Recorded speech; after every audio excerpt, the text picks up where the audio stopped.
আসসালামু আলাইকুম রহমতুল্লাহি ওয়া বারাকাতুহু। হ্যালো এভরিওয়ান, সবাই কেমন আছেন? আশা করছি আপনারা সবাই অনেক বেশি ভালো আছেন। Welcome to my another new video. This is Imran Hossain from Australia. আর আজকের এই ভিডিওতে মূলত আমি অস্ট্রেলিয়ার বর্তমান সিচুয়েশনটা নিয়ে আপনার সাথে কথা বলবো। সো গত 4 মাস আগে আমি একটা ভিডিও করেছিলাম যেখানে আমি অস্ট্রেলিয়ার বর্তমান সিচুয়েশন তখনকার বেসিসে বলেছিলাম, বাট আজকে 4 মাস পর কিংবা 5 মাস পর আমি আবার একটা নতুন ভিডিও বানাতে যাচ্ছি, যে ভিডিওতে মূলত আমি অস্ট্রেলিয়া সম্পর্কে কথা বলবো। অস্ট্রেলিয়াতে পার্ট টাইম জবের অবস্থা কীরকম আছে, অস্ট্রেলিয়াতে কি আপনি উবার করে টিউশন ফি ম্যানেজ করতে পারবেন কিনা, অস্ট্রেলিয়াতে আসা এখন বর্তমানে উচিত হবে কিনা, অস্ট্রেলিয়া ভিসা প্রসেসিংয়ের কি অবস্থা, এখন ভিসা দিচ্ছে কি দিচ্ছে না, বা সামনে যে রুলসগুলো তারা ইন্ট্রোডিউস করেছে ওই রুলসগুলো নিয়ে মূলত আমি এই ভিডিওতে কথা বলতে যাচ্ছি। কারণ প্রত্যেকটা ফাইন্যান্সিয়াল ইয়ারের পরেই কিন্তু অস্ট্রেলিয়ান গভর্নমেন্ট বিভিন্ন ধরনের রুলস কিন্তু ইন্ট্রোডিউস করে। অলরাইট, আমি সকল বিষয়গুলো কিছু পয়েন্ট আকারে আপনার সামনে তুলে ধরতে চাই। নাম্বার ওয়ান পয়েন্টটা নিয়ে আমি কথা বলতে চাই, সেটা হচ্ছে ভিসা কন্ডিশন নিয়ে। দেখুন, এখন পর্যন্ত কিন্তু বাংলাদেশি স্টুডেন্টরা ভালোই আসতেছে অস্ট্রেলিয়াতে এবং ভালোই ভিসা দিচ্ছে অস্ট্রেলিয়ান গভর্নমেন্ট বাংলাদেশি স্টুডেন্টদেরকে।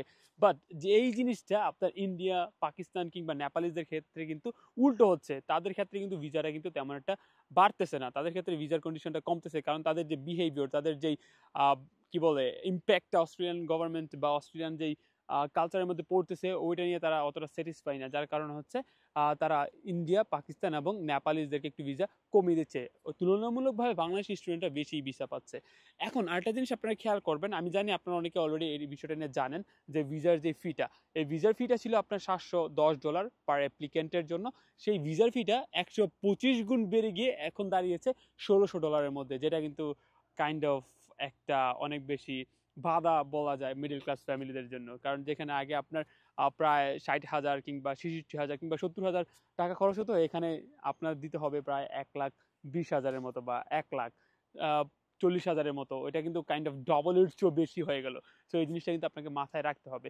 কারণ অস্ট্রেলিয়ান গভর্নমেন্ট চাচ্ছে যারা অস্ট্রেলিয়াতে পড়াশোনা করতে আসবে তারা যেন জেনুইন স্টুডেন্ট হয়, তারা যেন আসলেই তাদের একটা ফোকাস থাকে যে আমি পড়াশোনা করে এখান থেকে গ্র্যাজুয়েশন কমপ্লিট করে ভালো কিছু করবো ইন দ্য ফিউচারে। এটা আরেকটা জিনিস ভিসার ক্ষেত্রে আমি ইনক্লুড করতে চাই, সেটা হচ্ছে অস্ট্রেলিয়ান গভর্নমেন্ট কিন্তু ফাইন্যান্সিয়াল ইয়ারের মধ্যে একটা হচ্ছে রুলস জারি করে দেয় বা কিছু লিমিটেশন দিয়ে দেয় যে পরবর্তী বছরটা কিরকম হতে যাবে অস্ট্রেলিয়ান যেই কালচার, অস্ট্রেলিয়ান যেই পরিবেশ ওদের জন্য। সো সেই ক্ষেত্রে কিন্তু এই গত জুলাইয়ে কিন্তু ফাইন্যান্সিয়াল ইয়ারে অস্ট্রেলিয়ান গভর্নমেন্ট সেম ওয়েতে কিছু লিমিটেশন বেঁধে দিয়েছে যে আগামী বছর কতজন স্টুডেন্ট, ইন্টারন্যাশনাল স্টুডেন্টস অস্ট্রেলিয়াতে এসে পড়াশোনা করবে। সো আগামী বছর 2025 সালে 2,70,000-এর বেশি স্টুডেন্ট কিন্তু আসতে পারবে না। এর মধ্যে অস্ট্রেলিয়ান গভর্নমেন্ট হচ্ছে আপনার যে ইউনিভার্সিটি আছে, দেন আপনার যে ইনস্টিটিউট আছে, তাদেরকে আলাদা আলাদা করে লিমিটেশন দিয়ে দিয়েছে যে ইউনিভার্সিটিতে এতজন আসতে পারবে, ইনস্টিটিউশনে এতজন যেতে পারবে, এর বেশি কিন্তু হবে না। সো আরেকটা জিনিস এখানে জারি করে দিয়েছে, সেটা হচ্ছে আইএলটিএস স্কোর। এটাও কিন্তু আপনার একটু বাড়িয়ে দিয়েছে ভিসা রিকোয়ারমেন্টের ক্ষেত্রে। যে জায়গার মধ্যে আগে লো ব্যান্ডস দিয়ে কিন্তু আপনার হচ্ছে অস্ট্রেলিয়াতে আসা যেত, এখন দেখা যায় ওই জায়গার মধ্যে ভালো একটা স্কোর করা লাগতেছে। Though it actually depends on university কোর্সগুলোর উপর ডিপেন্ড করে যে আপনার আইএলটিএস কত স্কোর লাগবে। তারপরেও বলি যে আগে যেখানে 5.5 কিংবা 5 দিয়ে আসা যেত, এখন এটা আসা গেলেও ডিপ্লোমা লিডিং টু ব্যাচেলর হয়তো বা ট্রাই করতে পারেন, but it's gonna be really risky thing for you. So এই জিনিসটা কিন্তু মাথায় রাখতে হবে। So that was point number one, যেখানে হচ্ছে 3টা বিষয় ইনক্লুড করা হয়েছে। নাম্বার ওয়ান হচ্ছে বাংলাদেশিরা স্টুডেন্টরা বেশি ভিসা পাচ্ছে। সেকেন্ড হচ্ছে আপনার যে ভিসার ফিটা, সেটা কিন্তু 125 গুণ বেড়ে গিয়েছে। এবং থার্ড হচ্ছে আগামী 2025 সালের মধ্যে যে লিমিটেশনটা, সেই লিমিটেশনটা কিন্তু কমিয়ে 2,70,000-এ নিয়ে আসা হয়েছে। সো এই জিনিসটা কিন্তু মাথায় রাখবেন। So let's talk about point number two. Point number two নিয়ে আমি কথা বলতে চাই, সেটা হচ্ছে অস্ট্রেলিয়ার বর্তমানে যে অ্যাকোমোডেশন ক্রাইসিস, এখন কি আছে কি নাই, বা এটা কি এখন অলরেডি সলভ হয়ে গেছে কিনা প্রবলেমটা। So I would like to tell you that no, এটা এখনো সলভ হয়নি। অস্ট্রেলিয়াতে একটা অ্যাকোমোডেশন ক্রাইসিস আছে এখনো স্টিল। সো দেখা যায় আপনি যখন এখানে আসবেন, হয়তো বা আপনি যত দ্রুত অ্যাকোমোডেশন পাওয়ার কথা ছিল ওই অ্যাকোমোডেশনটা পাবেন না। আর অস্ট্রেলিয়ান গভর্নমেন্ট অলরেডি ইনিশিয়েটিভ নিয়েছে, সেটা হচ্ছে বিভিন্ন ধরনের জায়গাতে প্রচুর পরিমাণ ঘর বাড়ি এখন তৈরি করা হচ্ছে, যেন স্টুডেন্টরা এসে থাকতে পারে এবং অস্ট্রেলিয়ান যেই মানুষগুলো আছে তারাও যেন কমফোর্টেবলি একটা লাইফ লিড করতে পারে। এটা শুধুমাত্র এই না যে ইন্টারন্যাশনাল স্টুডেন্টদের জন্যই এখানকার অ্যাকোমোডেশন ক্রাইসিসটা চলতেছে, এটা অস্ট্রেলিয়ান যেই সিটিজেনরা আছে তাদের জন্য কিন্তু সেম প্রবলেমটা হচ্ছে। এখন দেখা যায় যেই বাসায় মধ্যে আপনার থাকার কথা 7 জন, এখন ওই বাসায় মধ্যে থাকা লাগতেছে আপনার 10 থেকে 12 জন, এই আর কি। So this is actually happening here in Australia, which is kind of drawback. আমি বলা যায় যে অ্যাকোমোডেশন ক্রাইসিসটা কিন্তু এখন বর্তমানে পৃথিবীর সব জায়গাতেই আছে, আর অস্ট্রেলিয়া কিন্তু কোনো দিক দিয়ে কম না, এখানে কিন্তু সেম জিনিসটা আছে।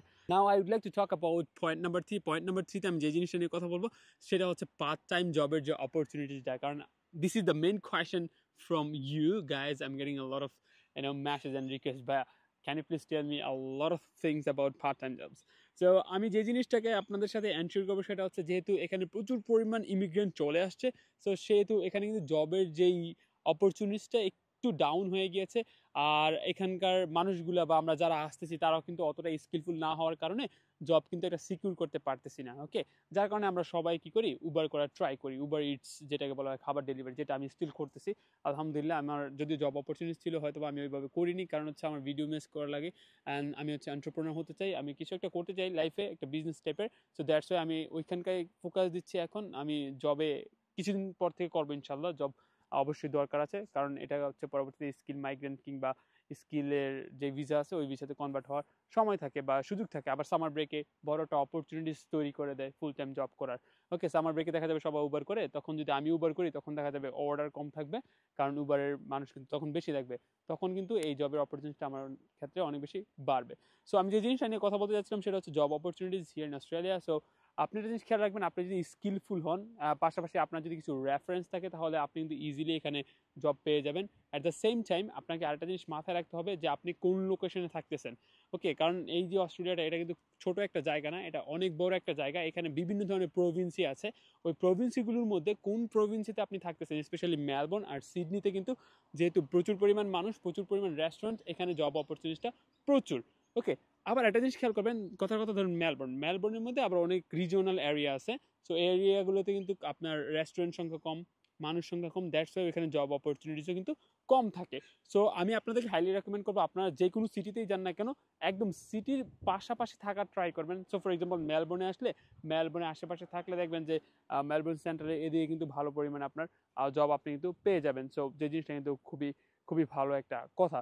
সো আপনি যদি সিটির আশেপাশে থাকেন তাহলে কিন্তু আপনি জব ইজিলি সিকিউর করতে পারবেন, বাট সিটি থেকে দূরে থাকলে হয়তো বা it's gonna be really really tough for you to manage a job, but at the end আপনি কিন্তু জব পাবেন if you are really really looking for a job. যদি আপনি ওইভাবে সিরিয়াসনেস বা ওইভাবে আপনি জব খোঁজেন, দেখা যায় এখন আপনি ঘরে বসে থাকলেন, ঘরে বসে থেকে জব খোঁজার ট্রাই করতেছেন, তো it's not gonna actually work.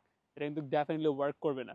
আপনি ঘরে বসে চিন্তা করবেন যে আমি জব নাই, জব নাই, পরবর্তী ফেসবুকে গিয়ে পোস্ট করুন, ভাইয়া এত মাস ধরে আসছি, আমাকে কেউ একটা জব ম্যানেজ করে দেন। কিন্তু আপনি একটু বের হন, বের হয়ে খোঁজেন, সিভি ড্রপ করেন, অনলাইনে করেন, অফলাইনে করেন, প্রচুর পরিমাণ সিভি ড্রপ করেন, আপনার সিভিটাকে সুন্দর করে মেক করেন, দেন হচ্ছে দেখবেন আপনি একটা জব ইনশাল্লাহ পেয়ে যাবেন, স্পেশালি আপনি যদি সিটির পাশে হন। এই ছিল point number 3। Now I would like to talk about point number 4। আর পয়েন্ট নাম্বার 4 আমি যে বিষয় নিয়ে কথা বলবো সেটা হচ্ছে tuition fees of Australia's university. Australian ইউনিভার্সিটির যে টিউশন ফিটা, যেটা আগে আপনার যেমন ছিল এখন কিন্তু একটু বেড়ে গিয়েছে। সো দেখে নেবেন আপনারা আসলে ইউনিভার্সিটি পোর্টালে গিয়ে, ইউনিভার্সিটির যেই ওয়েবসাইটগুলো আছে ওই ওয়েবসাইটে আপনার কোর্সগুলোকে দেখে নেবেন যে আসলে ওইখানে টিউশন ফিজটা কেমন। সো দেখা যায় একটু তো টিউশন ফি বাড়বে, যেহেতু সব দিক থেকে লিভিং এক্সপেন্সেস অ্যান্ড এভরিথিং আসলে বাড়তেছে। সো টিউশন ফিসটাও কিন্তু এখানে তারা বাড়িয়ে দিয়েছে একটু। সো আপনি এই জিনিসটা দেখে রিসার্চ করে তারপর হচ্ছে অস্ট্রেলিয়াতে মুভ করে ট্রাই করবেন। আরেকটা জিনিস নিয়ে আমি অবশ্যই কথা বলবো, সেটা হচ্ছে আপনি যখন ইউনিভার্সিটিতে আসতেছেন তখন এনশিওর করবেন ভালো লেভেলের একটা ইউনিভার্সিটিতে আসতেছেন, কোনো ধরনের ইনস্টিটিউশনে না। প্রথম দিকে ইনস্টিটিউশনে না আসাই ভালো, দ্যাটস বিকজ যদি আপনি ইনস্টিটিউশনে অ্যাপ্লাই করেন ভিসার জন্য, হয়তো বা ইটস নট গোনা ওয়ার্ক, কারণ হচ্ছে ওরা মনে করবে যে আপনি জেনুইন স্টুডেন্ট না, আপনি ইনস্টিটিউশনে এসে শুধুমাত্র এখানে কাজ করবেন, পড়াশোনা করবেন না, এরকম হয়তো বা মনে করতে পারে। So I highly recommend you guys if you are really want to come here in Australia. So আমি আপনাদেরকে বলবো যে আপনারা ইউনিভার্সিটিতে অ্যাপ্লাই করেন rather institute. This is really a crucial thing to remember. Now I would like to talk about point number 5. Point number 5 নিয়ে আমি কথা বলতে চাই, সেটা হচ্ছে Australian weather. Oh my god, oh my god. The weather is really harsh in Melbourne. Melbourne weatherটা মারাত্মক লেভেলে harsh, but I really love it. কারণ একদিনে অনেকগুলো সিজন দেখা যায়, একদিনে হচ্ছে সামার দেখা যায়, একদিনে উইন্টার দেখা যায়, একদিনে উইন্ডি, একদিনে স্প্রিং, মানে everything. I really love this country. I really love this place, especially Melbourne. What an amazing place. Everything like culture diverse বলেন, আপনার ওয়েদার বলেন, অতটাও গরম যখন পড়ে অত গরম পড়ে না যেটা সিডনির দিকে পড়ে, যে একদম শরীর থেকে শার্ট মার্ট খুলে ফেলা, এরকম গরম না, নর্মাল একটা গরম পড়ে লাইক দিস আপনারা এখন দেখতে পাচ্ছেন। আবার যখন শীত পড়ে তখন অত শীত পড়ে না, মাইনাসে যায় না, নর্মালি থাকে। আবার যখন উইন্ডি হয়, উইন্ডিটা ভাই, আমি তো উবার করি, মানে এত পরিমাণ উইন্ডি থাকে, খুবই রিস্কি লাগে, বিশ্বাস করবেন খুবই রিস্কি লাগে উইন্ডির সময়। বাট ওয়েদারটা আসলে ভালো অস্ট্রেলিয়ার, স্পেশালি মেলবোর্নের ওয়েদারটা। সিডনিটা আমি বলতে পারতেছি না, ইভেন আদার্স যে এরিয়াগুলো আছে, প্রভিন্সগুলো আছে, ওইগুলোর ওয়েদারটা আমি বলতে পারতেছি না। Okay, now I would like to add point number 6। Point number 6 আমি বলতে চাইছি কালচার এবং এনভায়রনমেন্ট। দেখেন কালচার এবং এনভায়রনমেন্টের দিক থেকে অস্ট্রেলিয়া আসলে ওরকম কোনো রেস্ট্রিকশন দিয়ে দেয়নি যে মুসলিম পিপলরা তারা এটা করতে পারবে না, নামাজ পড়তে পারবে না, এরকম কোনো রেস্ট্রিকশন নেই। এখানে আপনি যখন আসবেন আপনি একদম free. If you want to actually perform salah, you can actually perform. So I mean, whatever you love to do, so you can do everything if you come here. No worries, you can come. No worries. Yeah, it's fine. No, no, just relax. You know. Okay, so যে জিনিসটা কথা, so এই হচ্ছে ব্যাপার যে আপনি যখন এখানে আসবেন আপনি একদম টোটালি ফ্রি। আপনি চাইলে 5 ওয়াক্ত নামাজ পড়তে পারেন, আপনি চাইলে একদম মুসলিম আমাদের যে বৈশিষ্ট্যগুলো থাকা দরকার ওইগুলো আপনি রাখতে পারেন। আর দাড়ি টাড়ি নিয়ে এগুলো নিয়ে কোনো প্রবলেম করে না। অনেকে বলে যে ভাইয়া দাড়ি থাকার কারণে কি আমি ভিসা রিজেকশন খাবো? না না ভাইয়া, এরকম কোনো কিছু নেই অস্ট্রেলিয়াতে। আপনাকে তো ইভেন আপনাকে দেখবেও না, আপনাকে ডিরেক্ট আপনার প্রোফাইল দেখে দেন হচ্ছে আপনাকে ভিসা দিবে। সো এনভায়রনমেন্টটা খুবই অসাধারণ, কারণ প্রচুর পরিমাণ গাছ আছে এখানে আর একদম ফ্রেশ এয়ার। যে এনভায়রনমেন্ট দ্বারা কোনো ধরনের অসুস্থ হওয়ার তেমন প্রবণতা আমি দেখি না। এত পরিমাণ গাছ, এত পরিমাণ ওয়াইল্ড লাইফ এখানে বলার বাইরে। রাস্তাঘাটে আপনার যেখানে দেখি ওইখানে টিয়া পাখি, বিভিন্ন ধরনের পাখি, তারপর হচ্ছে অনেক সময় ক্যাঙ্গারু দেখা যায়। So it's really an amazing environment for you to study here in Melbourne. Another thing is that like culture ডাইভার্সটা অনেক বেশি। বাংলাদেশি, ইন্ডিয়ান, তারপর হচ্ছে চাইনিজ, পাশাপাশি নেপালিজ অ্যান্ড আদার্স যে কান্ট্রির মানুষগুলো আছে সবাই একসাথে মিলে বসবাস করতেছে এখানে। So it's really cool culture. আর আমি আরেকটা জিনিস ইনক্লুড করতে চাই যে অন্যান্য আদার্স যে কান্ট্রিজ যেমন ইউএসএ এবং কানাডা বা অন্যান্য আদার্স কান্ট্রিতে যেরকম ওয়েস্টার্ন ড্রেসে বেশিরভাগ আপনারা দেখবেন, বাট এখানে অস্ট্রেলিয়াতে আমি স্পেশালি সিটি ছাড়া অন্যান্য জায়গাগুলোতে আমি দেখিনি যে ওই রকমভাবে মানুষ হাঁটাচলা করতে, যে একদম শরীরে কোনো কিছু নাই ওইরকম না। ওরা ভালোই পোশাক আশাক পরে মাশাআল্লাহ, একদম পুরো কি জানি বলে কি বলে ফুল হাতা সবকিছু এরকম পোশাক আশাক পরে ভালোই। মানে খারাপ খুব কমই দেখেছি। হ্যাঁ, খারাপ তো থাকবেই, কারণ তাদের নিজের কালচার। এই যেই খারাপ পোশাক আশাক পরে এটা কিন্তু অস্ট্রেলিয়ানরা পরে না, এটা পরে অন্য আদার্স কান্ট্রিরা, ইন্টারন্যাশনাল স্টুডেন্টরা কিংবা ইন্টারন্যাশনাল মানুষগুলোই কিন্তু এই ধরনের পোশাক আশাক পরে অস্ট্রেলিয়ানদের থেকে বেশি। তো এই আর কি, যেমন চাইনিজরা আছে তারা বেশি এরকম করে আর কি দেন অন্যান্য কান্ট্রির মানুষগুলো আছে। সো আমি বলবো ওই যেই লাইফস্টাইল, দ্য ওয়েস্টার্ন ড্রেস বা ওয়েস্টার্ন কালচার, ওইটাও মোটামুটি এখানে মেনটেন আছে। খাবারের দিক থেকে অস্ট্রেলিয়ান ফুডগুলো অনেক ভালো। তারা বেশিরভাগ ফ্রুটস খায় এবং তারা বেশিরভাগ হচ্ছে সিদ্ধ খাবার খায়। সো এদিক থেকেও কিন্তু আপনার ভালো একটা অপরচুনিটিস আছে খাবার টাবার খাওয়ার ক্ষেত্রে। কিন্তু কিছু কিছু প্রভিন্সিতে আছে বা কিছু আপনার এরিয়াতে আছে মেলবোর্নের, যেখানে আপনি হয়তো বা হালাল ফুড পাবেন না। বাট আমি যেখানে থাকছি ওইখানে হালাল ফুড পাওয়া যায় এবং অন্য আদার্স জায়গাগুলোতেও প্রচুর পরিমাণ হালাল ফুড পাওয়া যায়। কিন্তু দেখে নেবেন যে আসলে আপনি যেখানে থাকতেছেন ওইখানে মুসলিম কোনো কমিউনিটি আছে কিনা। মুসলিম কমিউনিটি থাকলে আপনার জন্য সব দিক দিয়ে সুবিধা হয়। I would like to talk about point number 7। আর পয়েন্ট নাম্বার 7টা হচ্ছে আপনি কি উবার করে সারাদিন আপনার টিউশন ফি ম্যানেজ করতে পারবেন কিনা, or সার্ভাইভ করতে পারবেন কিনা। Alright, so in that case আমি আপনাদেরকে বলবো you can manage your living expenses. আর লিভিং এক্সপেন্সেসটা অ্যারাউন্ড $1,500। সো $1,500 মধ্যে লিভিং এক্সপেন্সটা খরচ হয়ে যায়, বা এর মধ্যে আমরা হচ্ছে সার্ভাইভ করতে পারি। সো ইউ ক্যান ম্যানেজ, আপনি লিভিং এক্সপেন্সটা ম্যানেজ করতে পারবেন শুধুমাত্র উবার করে। আপনি হচ্ছে আদার যেই খরচগুলো ওই খরচগুলো বহন করতে পারবেন। অ্যাট দি এন্ড হয়তো বা আপনি কয়েকশো ডলার সেভিংসও রাখতে পারবেন, but you can't actually give the back up for you student no tuition fees. Student tuition fee এর জন্য অবশ্যই আপনাকে বিভিন্ন ধরনের জব করতে হবে, একটা কিংবা দুইটা, পাশাপাশি উবার, আই মিন কিছু না কিছু করতে হবে, বাট বেশি কিছু করতে হবে আর কি টিউশন ফিসটার জন্য। আমি যে জিনিসটা বলবো যে অনেক বেশি আপনি যখন উবার করবেন, অনেক বেশি জব যখন করবেন, তখন কিন্তু আপনার অবশ্যই খেয়াল রাখতে হবে আপনার স্টাডি আছে, স্টুডেন্ট হিসেবে এখানে আসছেন, ওই স্টাডি কিন্তু হ্যাম্পার পড়বে। সো আমি আপনাদেরকে অবশ্যই এই জিনিসটা ক্লিয়ার করে দিতে চাই যে you can actually manage the tuition fee, but you can't manage your study. আর if you want to manage your study you can't manage your tuition fee. That's the actually, মানে কি বলে এটাকে, ডিরেক্ট সোজা সাপটায় কথা বলা আর কি, একদম ডিরেক্টলি বললাম যে you can manage your tuition fee, you can not manage your study if you can actually manage your tuition fee. It's kind of like that. হ্যাঁ, সো এটা কিন্তু একটু কমন নলেজ। অনেকে বলে ভাইয়া আমি কি টিউশন ফি ম্যানেজ করতে পারবো কিনা, এই জব করে ওই জব করে। You can manage brother, you can manage. দেখা যায় হয়তো বা সিজিপিএ অনেক বেশি কম হয়ে যাবে, কোনো রকম ভাবে পাস এরকম আর কি। Now I would like to talk about point number 8, যে আমরা এখান থেকে যখন গ্র্যাজুয়েশন কমপ্লিট করবো আমরা কি পিআর পাবো কিনা। So I think I should actually tell you about PR pathway courses. So আপনি যখন অস্ট্রেলিয়াতে পড়াশোনা করতে আসার চিন্তা ভাবনা করতেছেন, ইন দ্যাট কেস আপনাকে মাথায় রাখতে হবে যে কোন কোর্সগুলোতে ভালো পিআর পাওয়া যায় বা ইজিলি পিআর পাওয়া যায়। এর মধ্যে নাম্বার 1 আছে এখন বর্তমানে অস্ট্রেলিয়াতে কনস্ট্রাকশন জবের মধ্যে কিন্তু পিআর পাওয়া যায়। এটা কিন্তু ইনস্ট্যান্ট আপনি পেয়ে যাবেন বলা যেতে পারে, আর এটা প্রচুর পরিমাণ ডিমান্ড আছে। নাম্বার 2তে আছে, আমি কিন্তু নাম্বারগুলো এমনিতেই দিচ্ছি, সবগুলো কিন্তু পিআর পাথওয়ে কোর্স। হ্যাঁ, সো নাম্বার 2 হচ্ছে আমি বলতে চাই যে নার্সিং কোর্সটাতে আপনি পিআর ইজিলি পেয়ে যাবেন অস্ট্রেলিয়াতে। নাম্বার 3তে আমি আপনাদেরকে বলতে চাচ্ছি কিছু ট্রেড কোর্সেস আছে, যেমন কার্পেন্টারি, এই ধরনের কোর্সেসে কিন্তু ভালো পিআর পাওয়া যায়। আরেকটা হচ্ছে এডুকেশন সোশ্যাল ওয়ার্ক নার্সিং, তারপর হচ্ছে কনস্ট্রাকশন, আর হচ্ছে কার্পেন্টারি। এই যে কোর্সেসগুলো আছে এই কোর্সেসগুলোতে কিন্তু ভালো পিআর পাওয়া যায়। ইট ডাজন্ট মিনস দ্যাট আপনি আইটিতে পিআর পাবেন না, অবশ্যই আপনি আইটিতে পিআর পাবেন, বাট আপনাকে আইটিতে ভালো করে পড়াশোনা করতে হবে, রিকোয়ারমেন্ট ফুলফিল করতে হবে। আমিও আইটিতে পড়াশোনা করতেছি, ইটস কাইন্ড অফ ইজি, হ্যাঁ, যে ল্যাপটপের সামনে পড়াশোনা করা। So alright everyone, so that's all about from me.